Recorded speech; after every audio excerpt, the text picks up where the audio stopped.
In terms of some other topics that I want to touch on before I wrap up the interview, I just wanted to get your view because you're co-chairing the subcommittee on Future City under the Committee of the Future Economy, and that undoubtedly will have lots of these innovative ideas that Singapore wants to implement.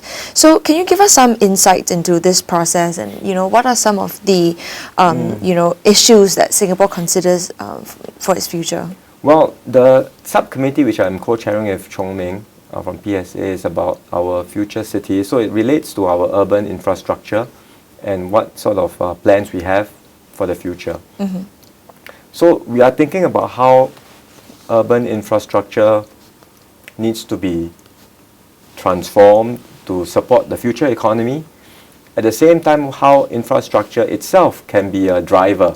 So first, infrastructure as an enabler for the future economy, but secondly, infrastructure itself as a driver, because we not only build infrastructure, but infrastructure in turn shapes our actions, shapes our habits. So infrastructure is also a driver, and as I said earlier, infrastructure solutions can also become a growth sector in its own right as urban solutions which we can export. So when you look at that, I think we have some ideas. First of all, one is about how we can continue to keep Singapore as a distinctive global city, and we have ideas there to develop our Jurong Lake district as a second CBD.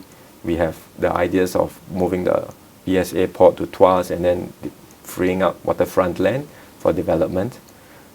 And even within, those are the big ideas, but beyond that, we are also looking at clusters. Clusters around Singapore that can support new economic activities. So for example, one new economic growth area that has been identified is the whole area of e-commerce, digital services, cyber security. So that cluster of digital services could be anchored, for example, I mean these are discussions we've been having, but we could provide and think about the infrastructure, the space for that, anchor it in a place, like say in Punggol where the new SIT campus is, then this can become a very exciting place potentially to live, learn, work and play, right? Particularly for people in the ICT, digital, commerce area, right? And if you look at Jurong, we have the Jurong Innovation District, which is where the Clean Tech Park is, and then we have Jurong Lake District, which is coming up with the new CBD. And that area could again be a cluster, a hub for new activities around clean tech and urban solutions, right? Where companies there can congregate and there can be a whole ecosystem of different companies offering different solutions, creating more jobs for Singaporeans as well in this particular space.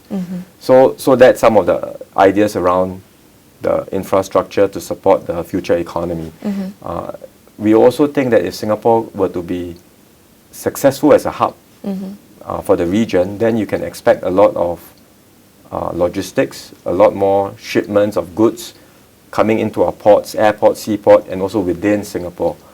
If that's the case, for Singapore to retain that hub status, urban logistics becomes very critical. And so if you think about how we can enhance the way we do urban logistics today, in the next 20, 30 years, I think that will also be a game changer. Because it's okay today, but I think it can benefit from a lot better planning. If you look at the kinds of heavy vehicles that's moving around Singapore, from one shipyard to another seaport to another airport, and how they break bulk, it can be much better coordinated. And if it's better coordinated, it would also ease up on traffic, and it can enhance our whole logistics system. So these are, I think, ideas that can potentially help us, strengthen our economic resilience, help us strengthen our economic competitiveness in the longer term. And we've also talked about ideas around expanding space, because we are space constrained. So underground solutions, how we can think about space beyond what we have today. So those are ideas that we've been thinking about. And finally, beyond the hardware aspect, there's been a lot of views from committee members and from different people who have talked about that it's not just about hardware and infrastructure, but the whole evolution and development of our city must require participation. To go back to the theme that we started, that it requires hardware, right? And it requires citizen participation. So we are also thinking hard about how this aspect of citizen participation can be enhanced.